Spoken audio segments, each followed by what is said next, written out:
Monsieur le conférencier, veuillez m'excuser. Partant de votre expérience d'égyptologue, je voudrais vous demander quel lien de parenté verriez-vous entre cette Égypte et certains peuples, je dirais certaines ethnies du côté de votre pays au Sénégal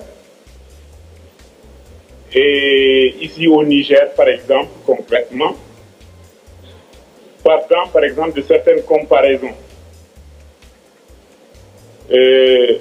La deuxième question serait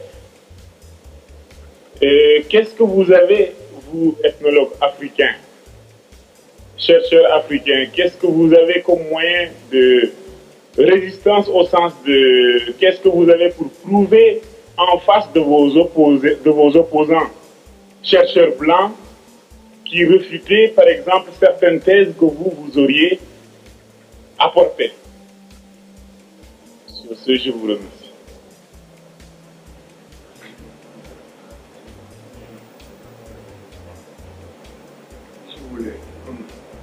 Est-ce qu'il y a des questions qui se ressemblent à celle-là? Oui, monsieur. Bonsoir, la conférence. Monsieur le conférencier, j'aimerais vous saluer d'abord. Tout d'abord, je remercie le camarade Cheikh Anta Diop qui a eu pour la première fois à propos de l'histoire, je dirais, africaine concernant l'Égypte antique, n'est pas une forme de philosophie. Je vous remercie.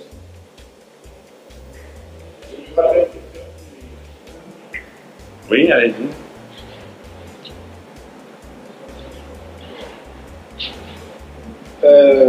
Merci.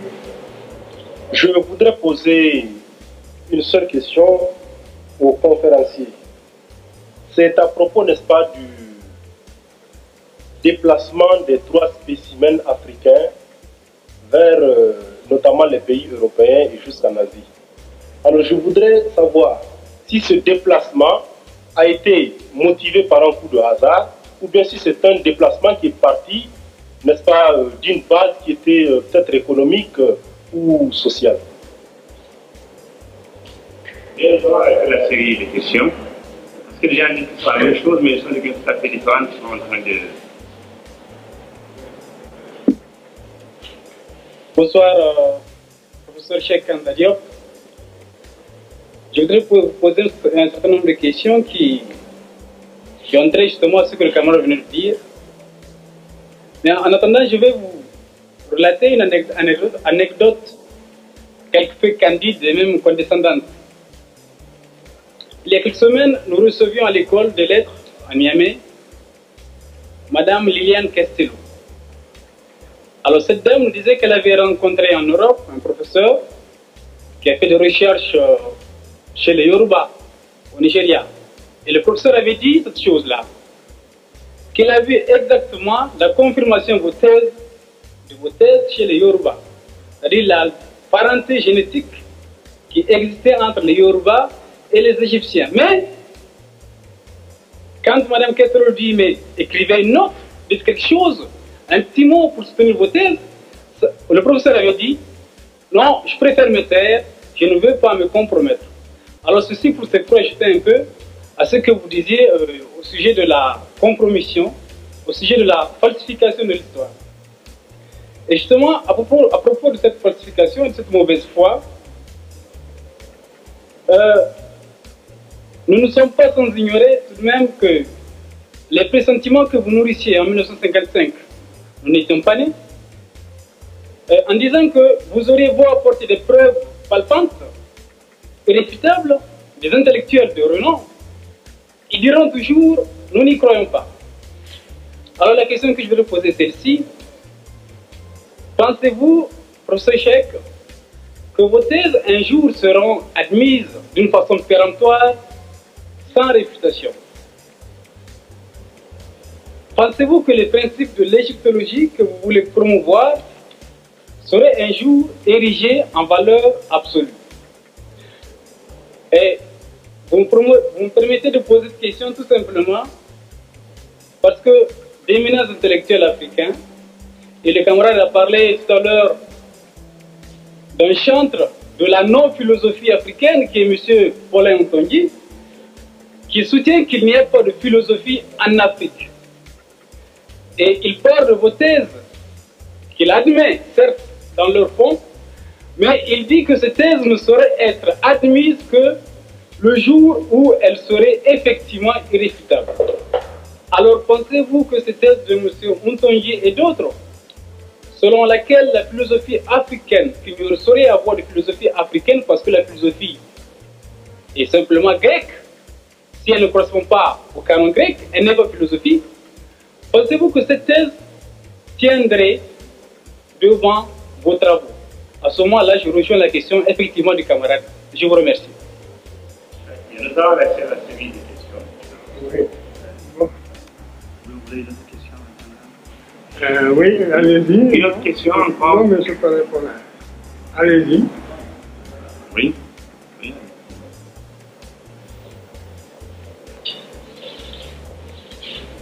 Bonsoir. Permettez-moi de vous remercier pour ce brillant exposé. Cette conférence nous a permis d'approfondir nos connaissances et de réactualiser ces connaissances. Mais nous devons d'aller au-delà du simple constat, de la simple croisade verbale pour réhabiliter la culture africaine dans les normes de sa dignité.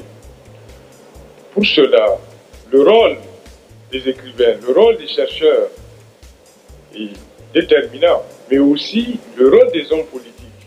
Il ne faut pas nier les hommes politiques. Ici au Niger, des efforts ont été consentis, des efforts louables concernant la culture. Mais paradoxalement, il faut noter qu'on assiste à une politisation de la culture. À telle enseigne qu'on ne peut plus faire la différence entre l'authentique et le culturel, ou bien l'artificiel ou le politique. C'est-à-dire, la culture sert d'instrument au service du système politique. Mais je n'y nie pas, effectivement les efforts consentis pour revaloriser notre patrimoine culturel. Il faudrait aussi noter que nous n'adhérons pas aux théories de l'authenticité et de l'africanisme à rebours. Ces théories, loin de saisir et d'apprécier les dimensions cosmiques de la civilisation africaine, ont terni son image. Quand Senghor disait que l'émotion est nègre et la raison est laine, il disait que jamais le nègre ne sera pas capable d'atteindre le blanc sur le plan des mathématiques. Certes, il faut excuser Senghor de ses erreurs historiques. Il faut tenir compte du contexte historique.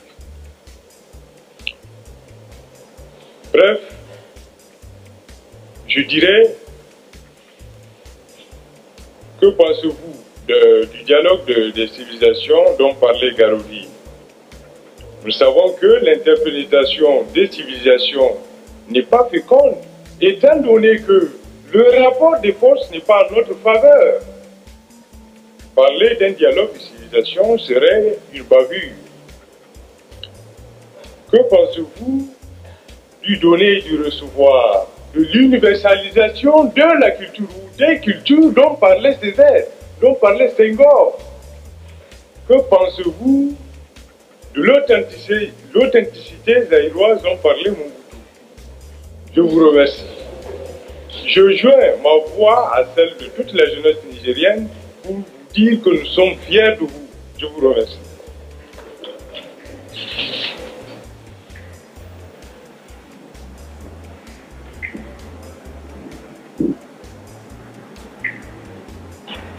Bon, je réponds.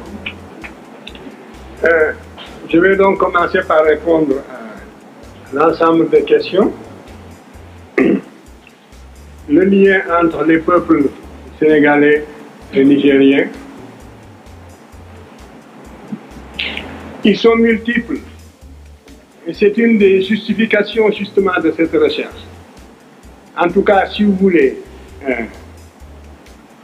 tant soit peu, connaître votre passé et renforcer le sentiment de cohésion nationale, vous serez bien amené un jour à nous relayer sur le terrain où nous nous situons aujourd'hui. C'est moi qui vous le dis. Je crois que le mal que l'occupant nous a fait n'est pas encore guéri. Voilà le fond du problème. L'aliénation culturelle finit par être partie intégrante de notre substance, de notre âme.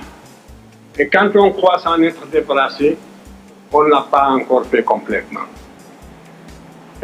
Souvent, le colonisé ressemble un peu, ou l'ex-colonisé même, ressemble un peu à cet esclave du 19e siècle, qui, libéré, va jusqu'au pas de la porte, et puis revient à la maison parce qu'il ne sait plus où aller.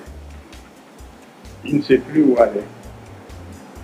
Depuis le temps qu'il a perdu la liberté, depuis le temps qu'il a acquis des réflexes de subordination, depuis le temps qu'il a pensé, comme appris à penser à travers son maître. C'est un peu ce qui est arrivé aussi à l'intelligentsia africaine dans son ensemble. Parce que, en dehors de quelques questions, toutes les questions que vous m'avez posées reviennent à une seule. Quand est-ce que les Blancs vous reconnaîtront-ils? Parce que la vérité sonne blanche. C'est cela. Mais c'est dangereux ce que vous dites. Parce que si réellement l'égalité intellectuelle est tangible, l'Afrique devrait, sur des thèmes controversés, être capable d'accéder à la vérité par sa propre investigation intellectuelle, se maintenir à cette vérité jusqu'à ce que l'humanité sache que l'Afrique ne sera plus frustrée, que les idéologues perdront leur temps parce qu'ils ont rencontré des intelligences égales qui peuvent leur tenir tête sur le plan de la recherche de la vérité. Mais vous êtes persuadé que pour qu'une vérité soit valable et objective, il faut qu'elle sonne blanche. Mais ça, c'est un repli de notre âme qui doit disparaître. Et ce sont justement les Blancs qui vont nous y aider.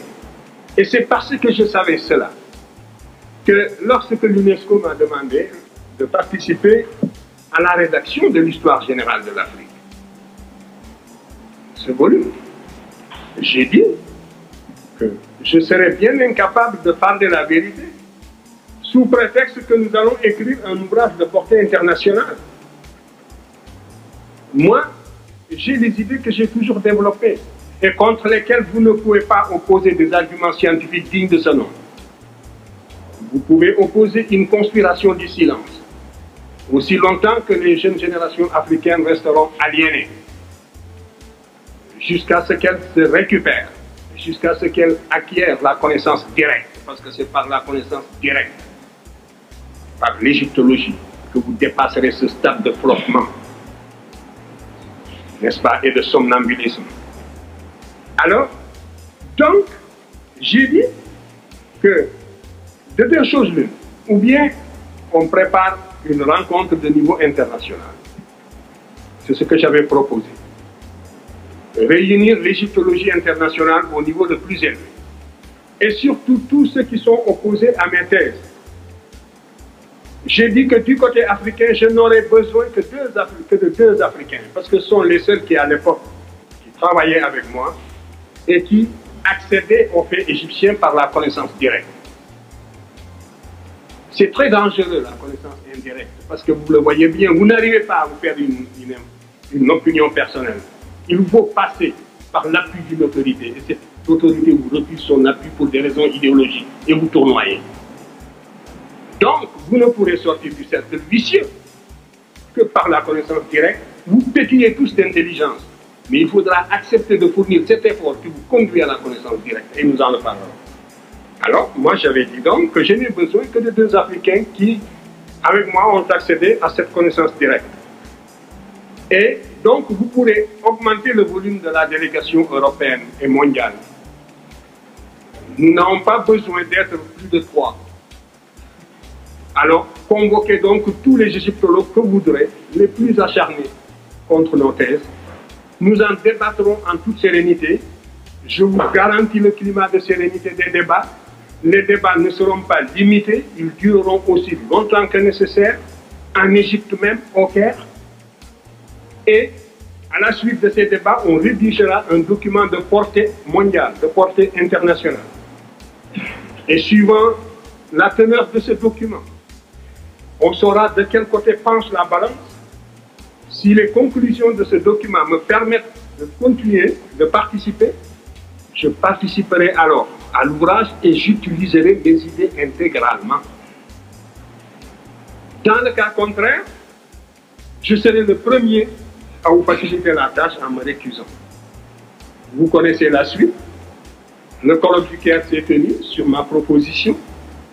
Toute l'égyptologie mondiale était représentée. J'avais dit aussi que nous, Africains, nous ne serions pas rapporteurs pour réaliser au maximum les conditions d'objectivité. Le rapporteur, c'était un professeur français qui était contre mes thèses aussi, vous le savez bien. Donc, et qui était professeur à Paris 8. L'égyptologie française était représentée par le professeur Vercouteur, qui était l'ancien directeur des antiquités de Nubie, qui était aussi le directeur de l'Institut d'archéologie orientale français du Caire, qui était le tutélaire de la chaire d'égyptologie à Lille 3, etc.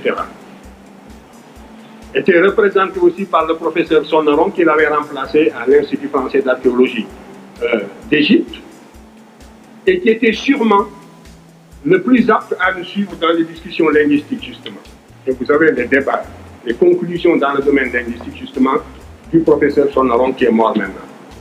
Vous aviez le professeur Leclan, qui est devenu académicien depuis et professeur au Collège de France.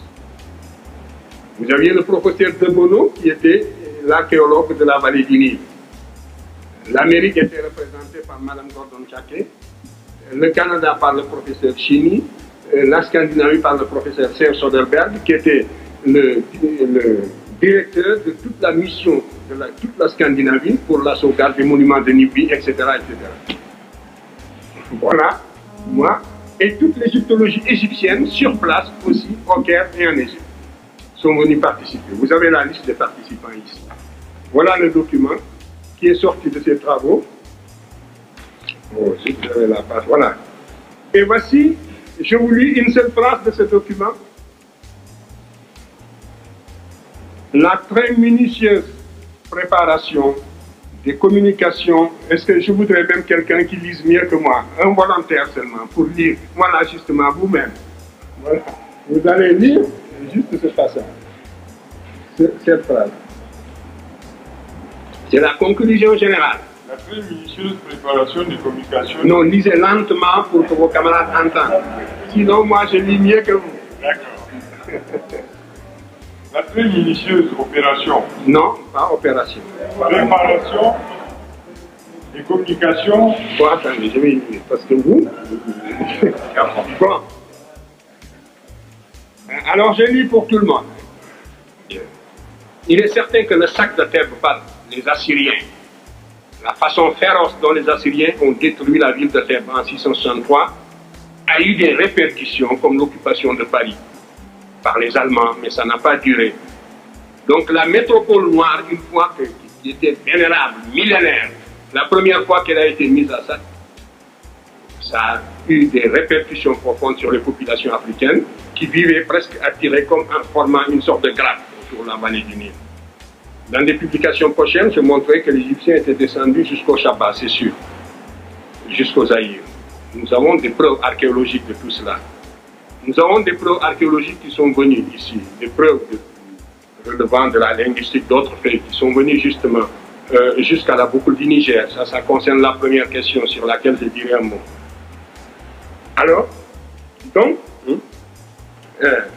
il y a tout cela, donc des motifs climatiques, une pression extérieure, la victoire, la perte de la souveraineté nationale de l'Égypte a fait que les populations africaines se sont relâchées et se sont repliées sur elles-mêmes à l'intérieur pour former des royaumes à l'intérieur. Alors que jusque-là, l'Égypte était la grande métropole, un peu comme les Germains qui étaient de l'autre côté de la rive du Danube par rapport à la civilisation, au foyer romain.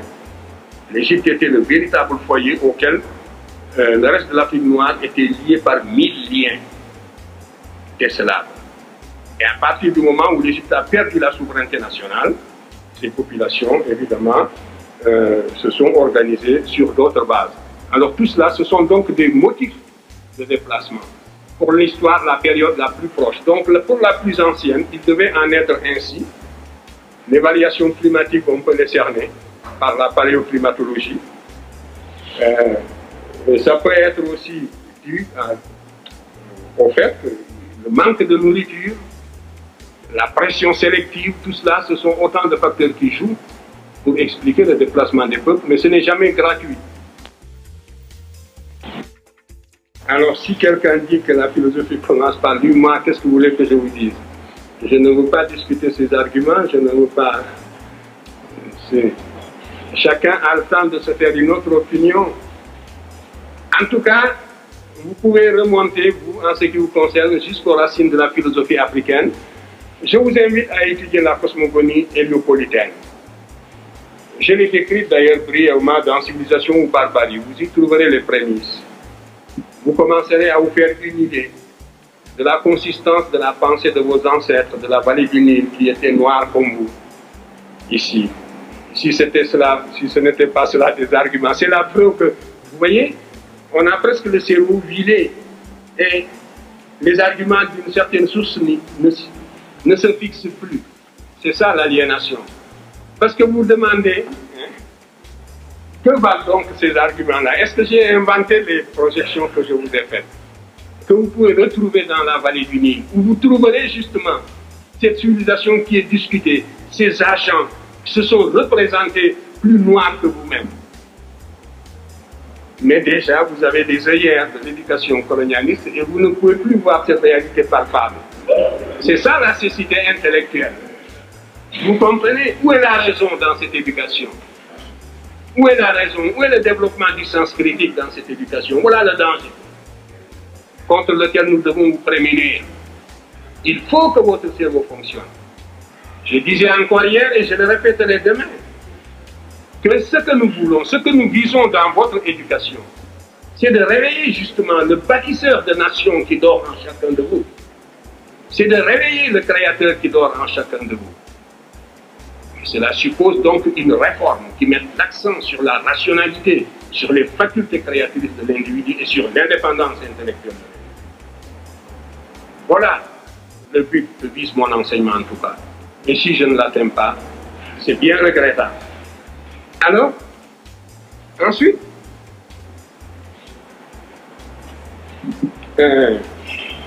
vous m'avez demandé donc l'émotion, etc. J'ai répondu à tout cela. Vous me faites des procès d'intention, mais vous n'avez pas lu ce que j'ai écrit. Ensuite, voilà. Les moyens de prouver, mais les moyens de prouver, ce sont les moyens scientifiques. La critique scientifique, n'est-ce pas, c'est une méthode. Moi, j'ai utilisé tout l'arsenal des méthodes d'investigation et des méthodes de preuve. J'ai esquissé même des méthodes nouvelles pour l'histoire africaine. Que justement, les maîtres que vous citez, je parlais des maîtres occidentaux, n'est-ce pas, que vous citez, utilisent largement.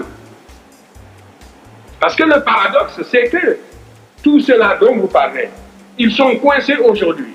Parce qu'il n'y a que cette voie pour renouveler la science historique, et c'est moi qui vous le dis. Et ils sont coincés dans leur propre développement idéologique et ils ne savent plus comment se dégager de la position inconfortable où ils se trouvent intellectuellement. Ils sont confinés dans des positions idéologiques indéfendables. Et il suffirait de fournir un peu d'effort, d'acquérir la connaissance directe pour les dépasser. C'est moi qui vous le dis. Alors, ils voudraient bien sortir de cette position pour récupérer cette littérature. Mais, sans nous citer, bien sûr, mais tout cela est extrêmement difficile. Alors, entendons-nous. Parce que la cause est entendue depuis longtemps. C'est de cela que je voulais vous parler. Vous dites que aussi longtemps qu'on ne reconnaîtra pas, mais on reconnaît déjà. Et maintenant, c'est la conspiration du silence. On n'attaque plus parce qu'on n'a plus d'arguments pour attaquer. Et ce n'est pas le désir qui leur manque, vous le savez bien. Ils nous auraient sciés, ils nous auraient foudroyés s'ils pouvaient déceler la moindre incohérence depuis le temps. Mais maintenant, c'est le silence, c'est la conspiration du silence, c'est la médisance dans les salons, c'est les apartés avec les étudiants pour les détourner de cette...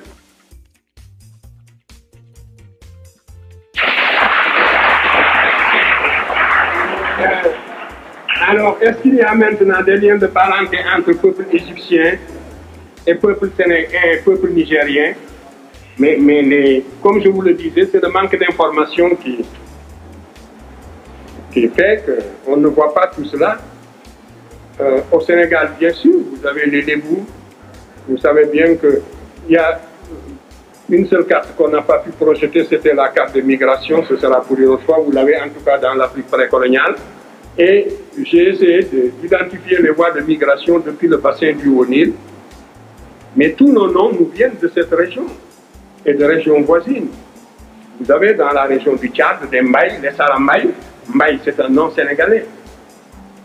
Vous avez plus loin encore, dans la région du Nil, chez les Nouers, chez les Chilou et chez les Dinka, vous avez tous les noms sénégalais. Vous avez Diop, Ndiaye, Kanbansi, tous nos noms, vous les trouvez là-bas.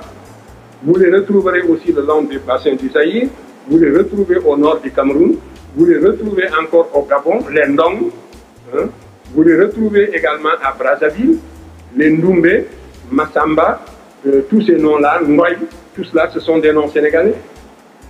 À telle enseigne que je croyais que c'est la colonne de marchands qui, à Fashoda, avait éclaté et que les Sénégalais qui étaient dans cette colonne sont restés là-bas. Parce que ça ne pouvait pas, c'est quelque chose d'extraordinaire. Mais quand vous prenez, vous voyez donc, il faut être méticuleux justement dans la recherche. C'est pour vous dire que je ne prends pas de liberté avec les faits.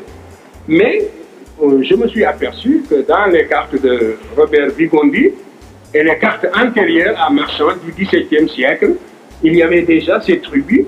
Et ce sont des peuples qui sont au stade tribal. Vous arrivez dans un village, tout le monde s'appelle Niang. Et c'est le même totem, ainsi de suite. Donc, identité et parenté des peuples de la vallée du Nil avec le bassin du Sénégal, c'est évident. C'est prouvé au niveau ethnographique, c'est prouvé au niveau de la langue également. Le Niger a plus forte raison. Tous les noms que vous avez autour de la boucle du Niger, ce sont des noms égyptiens qui ont encore conservé le sens égyptien. Justement, c'est Ankharé, ça veut dire Ra fait vivre, le nom de Sankharé ou Sangaré. Et nous avons un officier égyptien du Moyen Empire qui s'appelait Sangaré. Vous voyez? Donc tous les noms du bassin du Nil, de la boucle du Niger, nous pouvons les décomposer pratiquement. Et Camara, Paris, tous ces noms-là, Ka, Pa, tous les noms Peul sont des notions ontologiques égyptiennes. Le Ka, c'est la partie indestructible de l'être qui rejoint le ciel après la mort. Le Ba, c'est l'âme individuelle. Et les éléments constitutifs de l'être, c'est le Ka et le Ba. Justement, quand vous étudierez ces cosmogonies dont je vous parle, vous les retrouverez. Et So, ça veut dire les hommes. Et donc, tous les noms, vous les retrouvez encore. Tous les noms de la boucle du Niger. Amani, nous avons toutes les reines de Nubi, justement, qui sont des... Amani, c'est le nom du dieu Amon que vous retrouvez partout en Nubi. La reine Amani Sakti. J'ai daté sa pyramide qui remonte au IIe siècle avant Jésus-Christ. Vous voyez? Donc, ce sont des noms nigériens. Le Djarmakoy. tous les rois de Nubie, justement, à la basse époque, les Grecs appelaient les basileus koi. Tous les rois de la Nubie, c'était des koi, justement. Le Fi koi, hein, que vous trouvez aussi dans la boucle du Niger, le Tombouctou koi, ce sont des chefferies, le Germa koi. Et c'est une racine que nous retrouvons encore dans la variante dialectale copte, comme le Ki aussi. Donc, là, vous avez l'ethnonymie et la toponymie qui est identique à celle que nous trouvons dans le bassin du Nil. Et sachez que l'oasis de Kerga, qui était le point de départ des caravanes en direction de l'Afrique profonde, depuis l'Ancien Empire, depuis le voyage de Khirkouf, n'est-ce pas, sous Pépi II, eh bien, depuis ce temps, nous avons cette oasis, on l'appelle Kerga. Kerga, c'est un nom moderne qu'on lui a donné, mais dans les textes égyptiens, et vous l'avez ici attesté dans le Wörterbuch allemand, eh bien, cette oasis s'appelait le Kanem. L'oasis égyptien, qui est dans le désert occidental, d'où on partait vers le Kanem, ici, le Kanem Bornou, cette oasis s'appelait le Kanem. J'ai donné les deux attestations qui existent dans le Wörterbuch, dans ce dictionnaire, justement, où vous avez un vocabulaire égyptien pharaonique avec l'appareil hiéroglyphique. Donc, c'est la connaissance directe qui peut vous sauver. Voilà ce que je pouvais vous dire sur ces questions-là. Il est certain que le Niger, la boucle du Niger est chargée, n'est-ce pas, de tout un passé culturel où les éléments égyptiens se retrouvent à tous les niveaux. Et M. Etara, vous voulez faire... Ouais.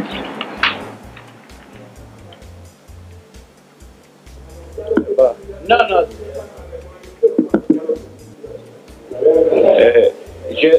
Je remercie le conférencier et surtout quand on sait, comme la plupart des cerveaux qui s'en vont ailleurs, que si Cheikh Anta Diop avait voulu, il aurait pu travailler sur des sommes énormes. Mais justement, c'est son exemple pour les cerveaux de rester chez eux et de travailler et d'essayer de faire sortir leur pays du sous-développement. Et justement, depuis que j'ai étudié l'histoire, je me suis rendu compte qu'il y a énormément de falsifications. Et on le sent, la conjuration des savants occidentaux qui veulent démontrer que la civilisation du Sumir, sous prétexte que la civilisation judaïsme vient du Sumir, donc la civilisation judéo-chrétienne, que tout ce qui peut aller à l'encontre de la civilisation judéo-chrétienne, il ne faut pas le signaler, même si ça existe, il ne faut pas en parler. Alors, de telle sorte que on dit qu'elle est plus la civilisation sumérienne, comme le monde occidental veut qu'elle parte de 5000 ans environ, est plus vieille que celle de l'Égypte. Or, justement, vous avez cité le calendrier de Sétis, mais en réalité, le calendrier de Sétis est de 6260 ans avant Jésus. Donc, si on veut en réalité, le début de la civilisation chrétienne, égyptienne peut être porté à 7000 ou 8000 ans avant Jésus. Et même la civilisation hindoue, par les tables astronomiques qui ont été introduites en France au 19e siècle, surtout des Tirvarlo lourds, qui démontrent que la civilisation hindoue est vieille de 5086 ans, en faisant avec précision avec le calendrier occidental. Avec l'année 1984, ça fait 5086 ans. Et ce qui m'a beaucoup plu, justement, j'avais pensé à ça, et ce soir j'ai été très content, parce que l'histoire ancienne, ou dans les musées, il y a des objets anciens, justement les diapositives. Essayez, parce qu'on ne peut pas voyager, aller en Égypte. Et vous avez eu la chance d'aller à la source des documents, justement. Ce soir, j'ai été vraiment, le fait de voir ces documents, c'est ça. Et il faut qu'on essaye de faire des diapositives de toutes les civilisations anciennes, des objets anciens, qui ont une certaine valeur, qui démontrent la civilisation de ces temps-là. Parce que dans les musées, on les met de côté. Il y en a énormément, c'est comme les piles. On parle de la pile Volta. Et il y a des piles au musée de Bagdad. Essayez de prendre ça et comparer avec la pile Volta pour voir quelle est la pile la plus élaborée. Dans une fouille, on a trouvé 15 000 ans avant Euclide, le postulat d'Euclide. Donc, vous voyez, il y a un plagiat, on se rend compte que où on donne ça aux Grecs, où on donne ça pour ne pas dire, il y a un plagiat dans la civilisation ancienne. Justement, que nous essayons de rétablir la vérité. Et ce qui est très difficile en histoire, c'est l'indépendance intellectuelle. Essayez de chercher le savoir partout où ça se trouve. Chez toutes les...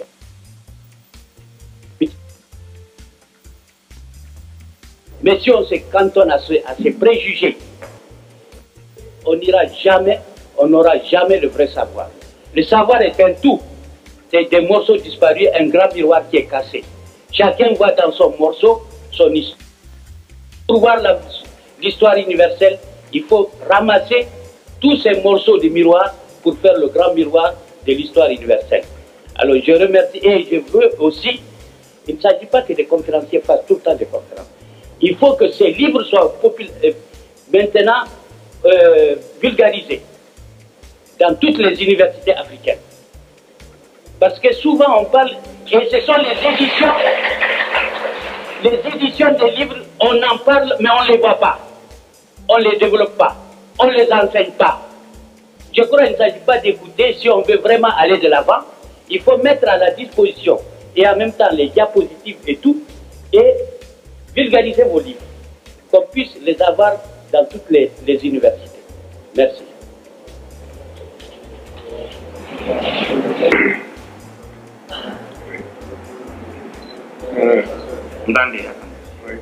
Je réponds. Pour répondre. Oui, d'accord. Pour répondre. Je peux répondre. Il n'intervient pas l'autre. Donc ça va. Bon, il y a un jeune homme là-bas derrière.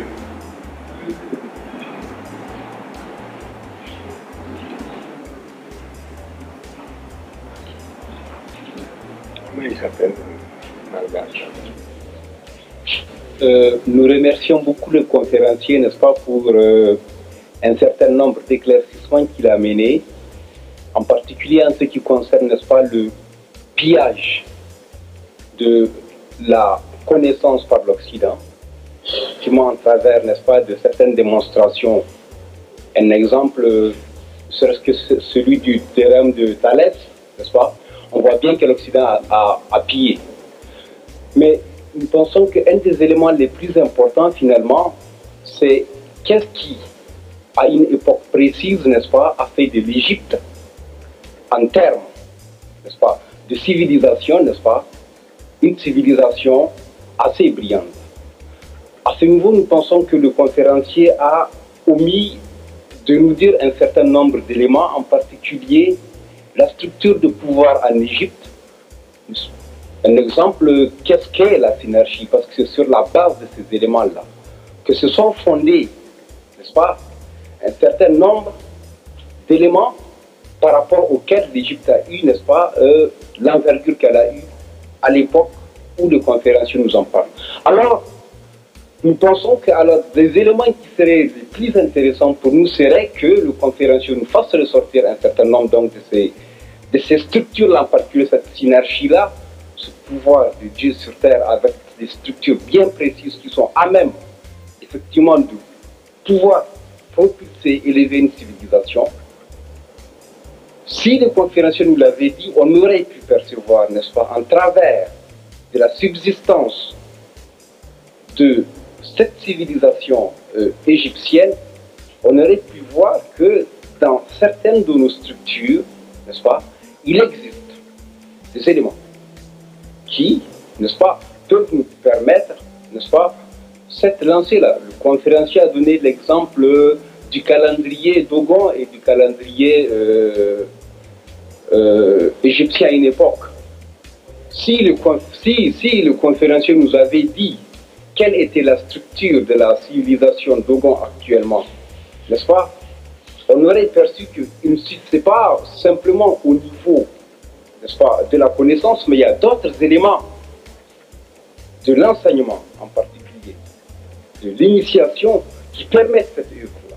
Alors là, le conférencier il est passé tout juste pour justifier qu'effectivement, l'Afrique a été pillée, n'est-ce pas, mais ce n'est pas suffisant. Elle a été pillée, soit on le reconnaît, mais elle a été pillée à une époque précise. Et pourquoi a-t-elle été pillée et comment ça fait que les éléments qui ont été pillés aient eu l'envergure qu'ils ont eu? Nous vous remercions.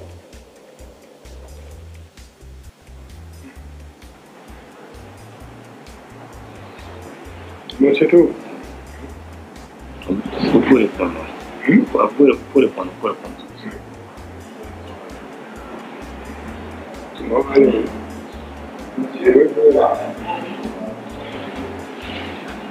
Monsieur, bonsoir. Bonsoir. Au-dessus de tout, au-dessus de tout éloge, vous avez été formidable. Mais j'aimerais vous poser une question, ou deux. Les civilisations se sont appuyées et ont largement tiré parti des inventions, des découvertes et des institutions de la période précédente de la barbarie. Les réalisations de l'homme civilisé, aussi considérables et remarquables soient-elles, ne sont cependant pas suffisantes pour éclipser les travaux accomplis par l'homme barbare. Il avait déjà... Deux questions, n'est-ce pas? La première, laquelle est la seconde, s'il vous plaît? Pourrions-nous être amenés à admettre que l'importance des civilisations anciennes dépasse dans une certaine mesure celle de toutes les réalisations extérieures? Deux questions, n'est-ce pas?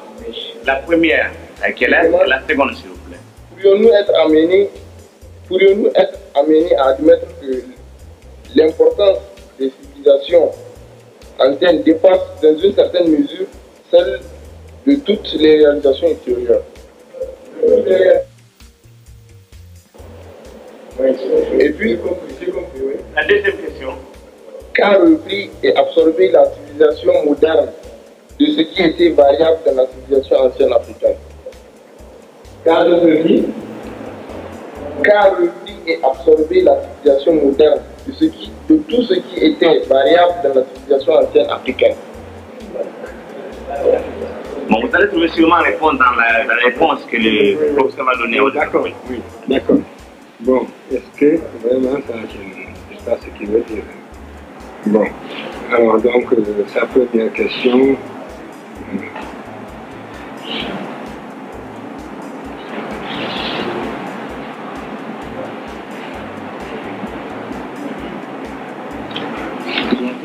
À un moment donné, il y avait un jeune homme qui a posé la question. Il disait qu'on politisait la culture. Donc, je suis en train de me demander est-ce qu'on peut unifier la culture africaine sans la politique? Oui, justement, politisation de la culture, oui. Oui. Surtout l'évacuation de notre temps. Bon.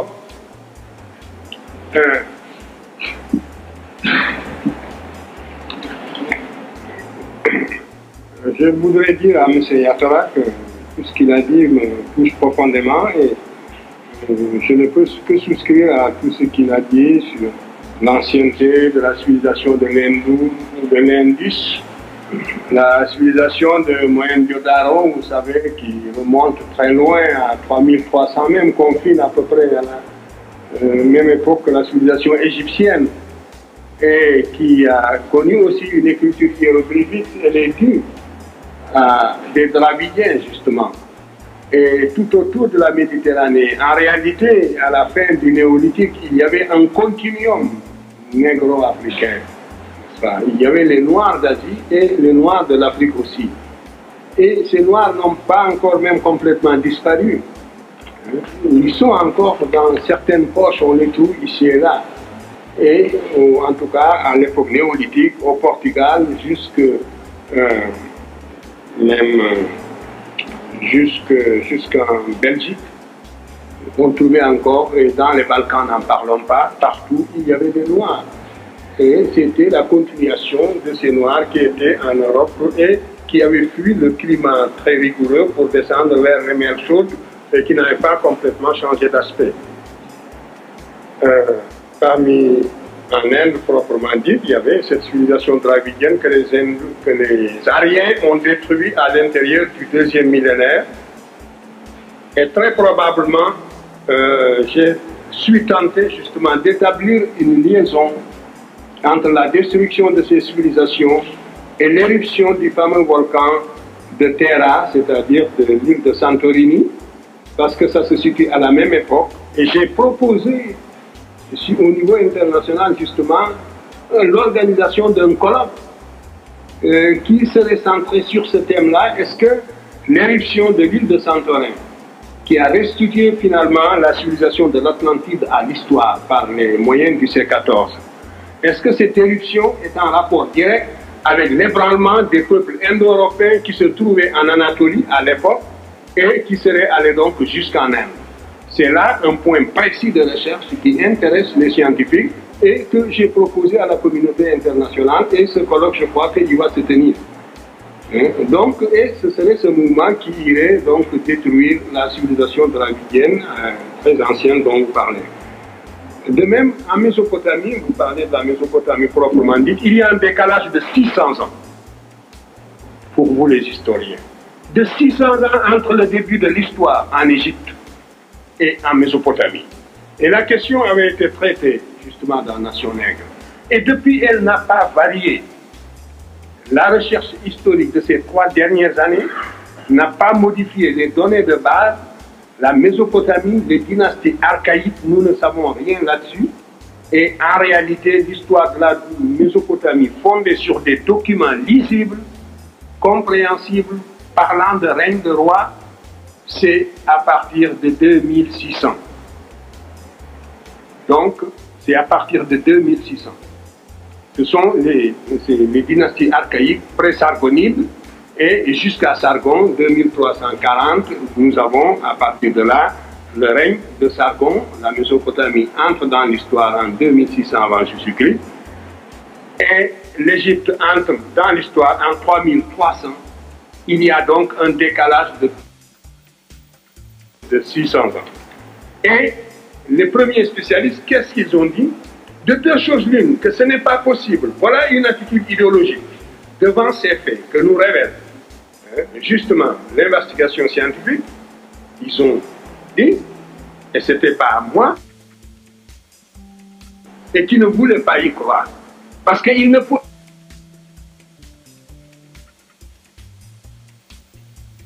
plus. La Mésopotamie n'a pas fait grand-chose. Et c'est la raison pour laquelle aussi dans tous les manuels, vous verrez toujours la tentative qui consiste à ravaler l'Égypte. C'est en filigrane, d'un bout à l'autre. On rage contre cette civilisation, on la nie, on essaie de la ravaler. On essaie de banaliser la civilisation égyptienne et les faits égyptiens au profit de la Mésopotamie. Pourquoi en serait-il ainsi si l'Égypte était réellement blanche comme ils le prétendent? Justement, il y a là aussi une contradiction qui n'est pas mince. Mais il y a donc cet écart de 600 ans, et tout ce que disent les orientalistes, c'est de 2 choses l'une. Ou bien il faut rajeunir l'Égypte de 600 ans, ou vieillir la Mésopotamie de 600 ans, parce qu'il n'est pas vraisemblable, voilà, pour eux, il n'est pas vraisemblable que l'Égypte ait devancé de 600 ans la Mésopotamie dans la voie de l'histoire. Voilà. Voilà. Oui, mais c'est 2000. C'était fondé sur la chronologie de Christian, justement, qui est basée sur des considérations astronomiques. Jusqu'à présent, nous avons ces faits, et les mesures de ces 14 ne font que confirmer le caractère récent du début de l'histoire en Mésopotamie. Nous parlons d'Uruk, mais je vous demanderai de me dire qu'est-ce qui a régné à Uruk en 3300. En Égypte, je sais que c'est Ménès, mais dites-moi le roi du fameux, de la fameuse ville de Uruk. Mais c'était la propre histoire. c'était la propre histoire, nous ne le savons pas. On a décrété que tel roi a régné ici, etc. Mais nous ne connaissons pas les noms de ces rois. Ce n'est pas exact. On n'est pas encore entré dans la période historique. Parce que nous ne pouvons pas nommer les personnages. Nous n'avons pas des documents que nous pouvons utiliser. Et il y a tant d'autres faits. Alors, le jeune homme m'a demandé, pourquoi. Alors, pour cela, maintenant, pour ce qui est de la vulgarisation, ce n'est pas des choses qui dépendent de moi. Tout ce que je peux faire, c'est former ceux qui travaillent avec moi. En ce moment-ci, il y a des étudiants qui ont terminé leur thèse de 3e cycle, qui sont inscrits avec moi, qui font des thèses de doctorat d'État à l'Université de Dakar. Je dirige des thèses de doctorat d'État. Je dirige des thèses de 3e cycle. Je dirige des mémoires, des diplômes d'études approfondies sur toutes ces questions que vous me posez justement. Et précisément sur les structures égyptiennes sociales et politiques égyptiennes, la question que le jeune homme vient de me poser. Donc, c'est cette seule forme de vulgarisation, et ce n'est pas de la vulgarisation, c'est une extension du savoir, la communication du savoir à autre but. Donc, voilà ce que je fais en ce moment depuis 3 ans à l'Université de Dakar et cumulativement à la direction de mon laboratoire. C'est donc cela qui peut dépendre de moi. Ensuite, donc, vous me demandez les raisons, en somme, pour lesquelles la civilisation égyptienne s'est développée. Mais je vous ai dit qu'il faut avoir pitié des auditeurs. Moi, je suis gêné quand je pense au temps pendant lequel je vous ai retenu ici. Si je vois qu'on a commencé très tard. Alors j'ai essayé de me résumer du mieux que j'ai pu. Je ne pouvais pas tout dire. Je ne pouvais pas vous livrer en un soir mon expérience intellectuelle. C'est pas faisable. Alors, j'ai pris les points saillants comme ça que j'ai essayé de développer. Vous avez vu que même mon intervention a été aussi courte que possible et j'ai essayé de me rattraper avec les projections un peu. Tout cela parce que il fallait avoir pitié de l'auditoire. Maintenant, les structures sociales, c'est les plus intéressantes, et les structures politiques et les causes de l'émergence de la civilisation égyptienne. J'en ai traité bien ailleurs, mais puisque vous me posez la question, je vous en dis 2 mots. Et précisément, l'émergence de la civilisation égyptienne est liée, je ne veux pas employer ces grands mots-là, mais dialectiquement dit, mais à la structure de la vallée du Nil. Vous voyez, elle est liée à la structure de la vallée du Nil, à la spécificité de la vallée du Nil. Qu'est-ce que c'est que la vallée du Nil? Quand vous irez en Égypte, vous verrez que l'Égypte, c'est un couloir de 1000 km et de 6 km de large. 3 de chaque berge de chaque côté du fleuve, et même pas souvent 3. Souvent, l'Égypte, c'est 500 mètres. L'Égypte, c'est le fleuve, et puis 50 mètres, et puis le désert libyque. Le désert libyque, c'est-à-dire l'Afrique et le Sahara, et de l'autre côté, le désert arabique. Les endroits les plus larges, vous avez 3 km ici et là. C'est ça l'Égypte sur 1000 km. Alors, ça veut dire que quand, pendant la période des crues, les 2 Nils, donc, arrachent des montagnes de l'Éthiopie, n'est-ce pas, tous les débris végétaux, et apportent le limon, la vallée est encaissée et le lit monte, le flot monte réellement et toutes les traces sont effacées. Et quand vous avez 2 champs comme ça, un champ rectangulaire et puis un autre champ, eh bien toutes les bornes disparaissent. Il n'est plus matériellement possible de savoir où commençait son champ, où ça s'arrêtait le champ. Il y avait là donc un phénomène qui est la crue, n'est-ce pas, du Nil, la crue annuelle du Nil, qui dépassait les moyens d'un individu, qui obligeait donc chaque individu à sortir de son égoïsme, et par conséquent qui a forcé très tôt les clans qui se sont engagés dans cette voie et les tribus à sortir de leur égoïsme clanique et tribal pour fusionner, accepter une autorité supranationale pour la coordination du travail à grande échelle. Donc, les fameux travaux, grands travaux, n'est-ce pas, hydrauliques, qui sont à l'origine de la civilisation égyptienne, ces fameux États à MPA, à mode de production, Pourquoi asiatique? Puisque c'est africain. Donc, un mode de production donc, africain. C'est ainsi que c'est né. Et ça ne s'arrête pas là. C'est qu'il fallait absolument un instrument de mesure, un instrument de contrôle, de vérification, qui permet chaque année de retrouver indubitablement les bornes de chaque propriété. Et c'est ainsi que l'Égypte, vitalement, l'invention de la géométrie était une nécessité vitale en Égypte pour départager les cohabitants. Et c'est pour ça qu'ils ont commencé par l'arpentage et qu'ils ont tout de suite versé toutes les figures de la géométrie élémentaire avec le calcul de surface pour la répartition des sols. Voilà donc comment l'arithmétique, comment la géométrie sont nées comme une nécessité qui découlait de la spécificité du berceau, de la spécificité de la vallée du Nil et de sa précarité surtout. Donc, à la fois l'État égyptien est né comme face à la crue. Vous savez bien que la civilisation se développe en levant en quelque sorte des défis. À ce point de vue, on peut accepter l'idée de Toynbee quand il parle de défis, bien que tous ces gens excluent l'Afrique de l'histoire. Vous savez bien que tous les grands penseurs ont exclu l'Afrique de l'histoire. De Toynbee à Marx, à Engels, n'est-ce pas? Et à Engels, Marx parle de l'anomalie des Noirs et des Mongols. Donc, ce grand dieu de la sociologie, eh bien, a exclu purement et simplement l'Afrique noire de l'histoire. C'est ahistorique, ainsi de suite.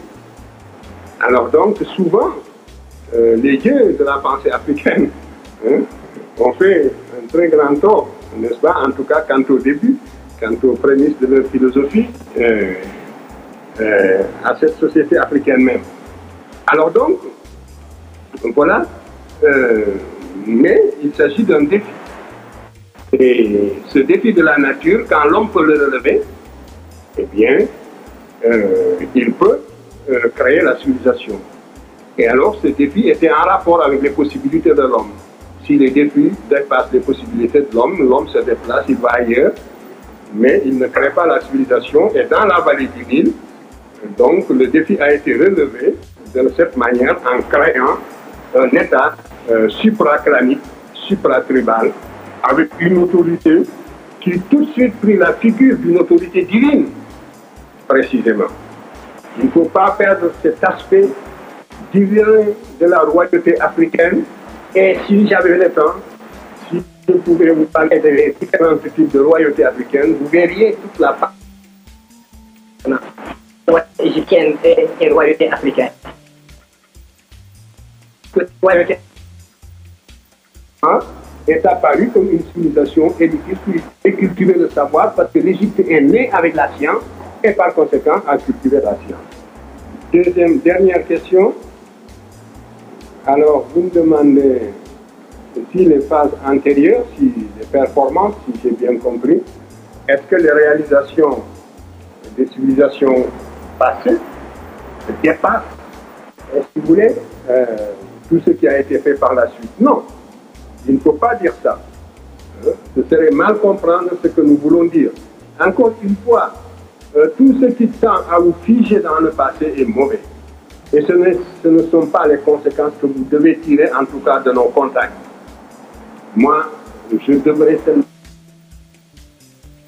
de vous armer de vérités historiques qui vous seront utiles et que vous pourrez vérifier. On nous a caché votre propre passé national. Le passé le plus grand que nous ayons connu, que nos peuples ont connu, et nous devons désenclaver nos histoires locales et les rattacher à cette histoire générale du continent qui est la nôtre. Donc, et quand la première impression sera passée, n'est-ce pas? Et que vous êtes flagrant sur ces questions, vous en verrez l'utilité. Parce qu'il y a des formes de fuite en avant. La politisation de la culture, vous en avez parlé. Mais la culture, ce n'est pas du tout un luxe. C'est un facteur qui est utile dans la vie quotidienne que nous devons utiliser à des fins propres. Le fait d'utiliser la culture pour mieux nous réaliser, pour mieux devenir nous-mêmes, pour mieux nous protéger, la cohésion qui naît du sentiment culturel et qui est fondée sur la culture. Et c'est utile. La culture doit être utilisée pour s'armer dans la vie quotidienne qui est pleine d'agressions. Ce n'est pas un objet de luxe que nous devons brandir tout simplement parce qu'il est beau. Il n'a pas été créé pour cela. Pas du tout. Alors pourquoi vous nous interdisez de l'utiliser sur le plan politique? Il faut utiliser la culture sur le plan politique, mais il faut l'utiliser à bon escient. Mais la culture est un facteur de cohésion nationale, comme la langue, comme la communauté psychique. Si vous écartez ces trois facteurs, il n'y a plus de nation. Vous avez une population de touristes. Vous avez un Scandinave qui arrive au marché du Niger. Vous avez un Allemand, vous avez un autre. Ben, quel est le lien qui les unit? Aucun. Ils sont là, ce sont des individus, un agrégat d'individus qui n'ont rien de commun. Mais le sentiment d'un passé commun, c'est ça le facteur de cohésion qui réunit ensemble un peuple pour faire face à des agressions. Alors ce facteur, nous le dégageons et vous nous dites que l'utiliser justement pour mieux être, pour se perpétuer, on veut nous l'interdire. Mais ça, si c'est l'utilisation politique, eh bien c'est ça qu'il faut le faire en tout cas. Moi, c'est dans cet esprit, n'est-ce pas, tous ces facteurs que nous dégageons. La seule chose que vous devez nous reprocher, contre laquelle, n'est-ce pas, nous devons prendre garde, c'est de prendre des libertés avec des faits, de vouloir trop démontrer des choses au point, justement, de passer trop rapidement sur l'argumentation. Et ça, si nous le faisons, si vous le trouvez, si vous trouvez des traces de cela dans tout ce que nous avons écrit, eh bien, envoyez-nous une correspondance. Voilà ce que je peux vous dire. Et professeur, je voudrais dire, vous avez fêté vos 60 ans juste le 29 novembre passé. À 60 ans, c'est passé le être en rapport avec vous. Je voudrais vous dire, donc, au nom du Club d'animation d'art et de culture, au nom des téléspectateurs et au nom des auditeurs, merci professeur de nous avoir entretenus et également merci à la présidente du CND. Bonsoir.